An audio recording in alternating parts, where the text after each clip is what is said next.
আমি যে স্বপ্ন থেকে একটা গরুর মাংসের কম্বো নিয়ে এসেছিলাম, তো ভেবেছিলাম ওটা দিয়ে একটা রেসিপি করব। আর সেটার জন্য আমি আসলে প্রস্তুতি নিচ্ছিলাম। সবকিছু আসলে আগে রেডি করে রাখছিলাম। আর সেই রেসিপিটা কি সেটা দেখতে হলে কিন্তু অবশ্যই আমার পুরো ভিডিওটা দেখতে হবে। আমাদের এলাকায় তো গ্যাসের প্রবলেম আসলে এখনই হয়, আগে তেমন হতো না। এখন আসলে খুব সমস্যা হয়ে যায়। দেখা যায় সকাল 10টা থেকে একদম 12টা-1টা পর্যন্ত না গ্যাস থাকে না। তো সেক্ষেত্রে আসলে রান্না করতেও সমস্যা হয়ে যায়। তাই আমি চাচ্ছিলাম যে আগের দিন রাতের বেলা রান্নাটার অর্ধেক সেরে ফেলতে। এর জন্য আমি আসলে ওই মাংসটা নিয়েছিলাম। তার সাথে আমি যে মশলাগুলো দিব মানে আদা রসুন বাটা, মরিচ গুঁড়ো, ধনিয়া গুঁড়া মানে সব কিছু দিয়ে এরপর আমি মেরিনেট করে রেখে দিব। আর এখন বলি যে আমি এটা আসলে কী তৈরি করতে যাচ্ছি। আমি না এটা একটা তেহারি রান্না করব। আমার খুব মন চাচ্ছিল যে তেহারি রান্না করতে। তাই আমি আসলে তেহারির জন্যই প্রস্তুতি নিচ্ছিলাম। মাংসটা আগে কষিয়ে নিব, রান্না করে রাখবো। তো এর মধ্যে আমি আরও দিলাম টক দই। এর মধ্যে আমি আরও মশলা দিয়ে তারপর তেহারির মশলাটা দিয়ে আমি সুন্দর করে মেরিনেট করে রাখলাম।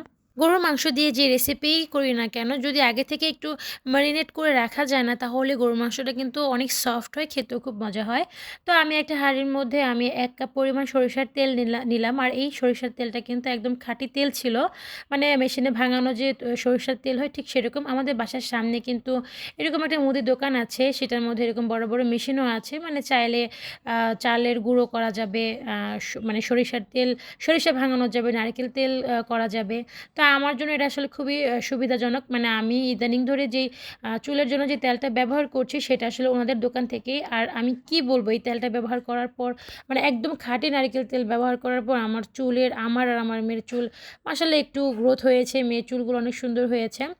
আর এই তো সরিষার তেলটা আনলাম ওনাদের দোকান থেকে কিনে নিয়ে আসছি। যেহেতু ওনারা আমাকে চিনে, মানে আমাদের বাসার সামনে আসলে দোকানটা, তাই যখন তখন আসলে যতটুকু প্রয়োজন অতটুকু আসলে আনা যায়। এটা মানে এটাতে কোনো বাধা নেই।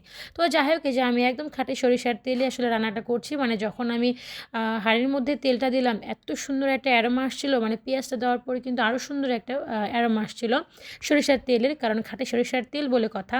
তো যাই হোক, এখন আমি যে তেলগুলো মানে পেঁয়াজগুলো সুন্দর করে ভেজে তারপর আমি যে ম্যারিনেট করা যে মাংসগুলো, এগুলো কিন্তু তেলের মধ্যে সুন্দর করে আমি দিয়ে দিব। তো এরপর আমি অল্প করে, মানে পানি দিব না, পানি ছাড়াই আমি কষিয়ে নিব। মানে মাংসের মধ্যে যে পানিটা বের হবে সেটা দিয়ে আমি সুন্দর করে মাংসটা কষিয়ে নেব। আর এই যে দেখেন ম্যারিনেট করাতে কালারটা না, মানে রান্না করার আগে আসলে কালারটা এত সুন্দর লাগতেছে, মনে হচ্ছে যে এখনই আসলে খেয়ে ফেলি হাঁড়ি থেকে উঠিয়ে। তো যাই হোক, এখন আসলে তো খাওয়া যাবে না, এটা তো কাঁচা। তো এই যে এখন সুন্দর করে আমি একটু মিক্স করে মশলার মধ্যে, মানে তেলের মধ্যে আর হচ্ছে পেঁয়াজের মধ্যে আমি ভালো করে মিক্স করে এটা আমি একদম লো আঁচে রেখে দিব। কারণ এখন রাতের বেলা ঘরে মেয়েকে সময় দিচ্ছি, এখানে যদি মানে হাঁড়িতে যদি লেগে যায় সেটা কিন্তু খেতে ভালো লাগবে না। তাই আমি একদম অল্প আঁচে, তারপর অল্প আঁচে রেখে দেন আমি ঘরে আসলে আরামসে বসে থাকবো। আর ওই যে বললাম যে গ্যাস থাকে না, তাই আসলে কোনো রান্না আসলে প্রপারভাবে করা যায় না। দেখা যায় রান্নার মানে এই টাইপ রান্নাগুলো না অর্ধেক কমপ্লিট করে রাখতে হয়। আর মাংস সেদ্ধ হতে তো একটু সময় লাগেই। তো সেক্ষেত্রে আসলে আগের দিন করে ফেলা। আমাদের এইদিকে আগে এত গ্যাসের প্রবলেম ছিল না, বাট এখন এত গ্যাসের প্রবলেম হয়, কোনো কিছু আসলে মন চাইলে রান্না করে খাওয়া যায় না। তো যাই হোক, এই যে দেখেন এখন মানে মাংসের কালারটা মানে কেমন সুন্দর আসছে। তো আমি কিন্তু এখনও পানি অ্যাড করিনি, মানে জাস্ট কষাচ্ছি আর কি।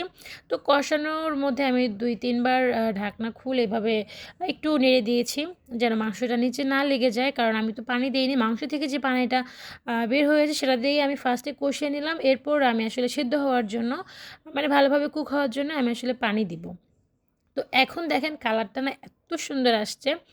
আসলে মানে রান্নাটা না মানে খুব শখের একটা জিনিস। আমার কিন্তু এখন এত শখ হয় রান্না করার জন্য। বাট কি আর করা, মার ঘরে মানে মার রান্নাঘরে আসলে আমার রান্না করতে মন চায় না। এটা আসলে সবারই হয়তো এরকমটা হয় যে সবার হয়তো মন চায় যে নিজের একটা রান্নাঘর হবে। আপনার মানে নিজের রান্নাঘরে সুন্দর করে রান্নাঘরটা সাজিয়ে নিজের রান্না নিজেই করবে। এটা তো সব মেয়েরই শখ জাগে, আমারও জেগেছে। মার রান্নাঘরে তেমন মানে কেমন জানি আমার রান্না করতে ইচ্ছা করে না। তো যাই হোক, তেমনটা রান্না আমি করিও না। তো এটা আসলে খুব শখ করে করছিলাম তেহারিটা। এরপরে যে আমি এই মেজারমেন্ট কাপে প্রায় 1 কাপ পরিমাণ পানি দিয়েছি সেদ্ধ হইতে। আমার কিন্তু মাংসের পরিমাণ এখানে খুবই কম।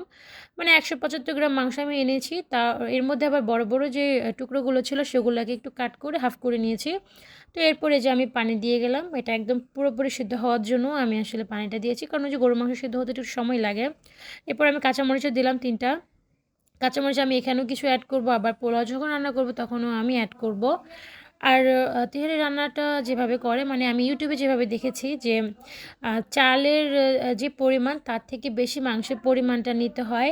তো আমি তো মানে চেয়েছিলাম যে মাংস থেকে পোলার চালের পরিমাণটা একটু কম নিতে, বাট মা আসলে বলতেছে যে চাল বেশি দিতে।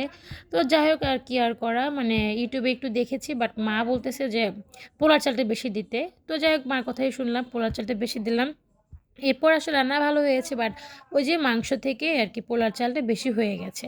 তো যাই হোক এই যে এখন এই মশলাটা থেকে কিন্তু মানে মাংস যে রান্নাটা হয়েছে সেখান থেকে আমি মাংসটা আলাদা করে রেখে দিয়েছি। এখন এই মশলাটার মধ্যে কিন্তু আমি চালটা ভেজে নিব। এই তো আমি এখন সুন্দর করে মশলাটার মধ্যে চাল ভেজে নিব। এরপর আমি পরিমাণ মতো পানি দিয়ে দিব। মানে এটা আসলে পুরোটা ওইভাবে ভিডিও করতে পারিনি, যতটুকু ভিডিও করেছি আপনাদের সাথে শেয়ার করে দিলাম। এখন আমি পানি দিব, চাল যতটুকু নিয়েছি তার ডাবল পানি। আমি যে মেজারমেন্ট কাপটা দিয়ে পানি দিয়েছিলাম গরুর মাংস সিদ্ধ করার জন্য, ওই কাপে আমি পানি দেব। আর পানি কিন্তু অবশ্যই গরম পানি দিতে হবে, মানে গরম পানি দিলে আসলে রান্নাটা সুন্দর হয়। তো যাই হোক এই যে এখন পরিমাণ মতো লবণ দিয়ে দিয়েছি। এর আগেও মাংস রান্না করার সময় লবণ দিয়েছি, এখনও পোড়া চালের মতো একটু পরিমাণ মতো লবণ দিয়েছি। তাই বেশি কিন্তু দেওয়া যাবে না, তাহলে কিন্তু খাবারের টেস্টটা একদম নষ্ট হয়ে যাবে। তো এখন সুন্দর করে চালগুলো ভেজে আমি একদম পানি দিয়ে দিব।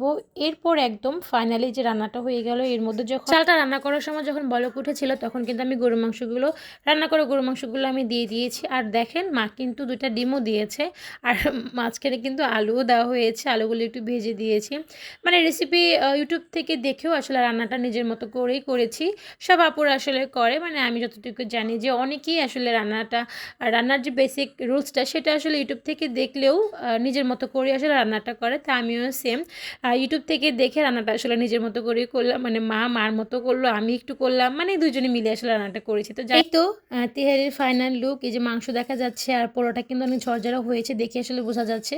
এরপর ডিম নিলাম, সাথে লেবু নিলাম, আর এই যে রায়তা বানিয়েছিলাম, রায়তাটা দিয়ে খেতে আসলে ভালোই লেগেছে। তো যাই হোক এই যে কেমন হয়েছে আমার এই তেহারি রান্না, যদি ভালো লাগে অবশ্যই কমেন্ট করে জানাবেন। আজ এই পর্যন্ত, আল্লাহ হাফিজ।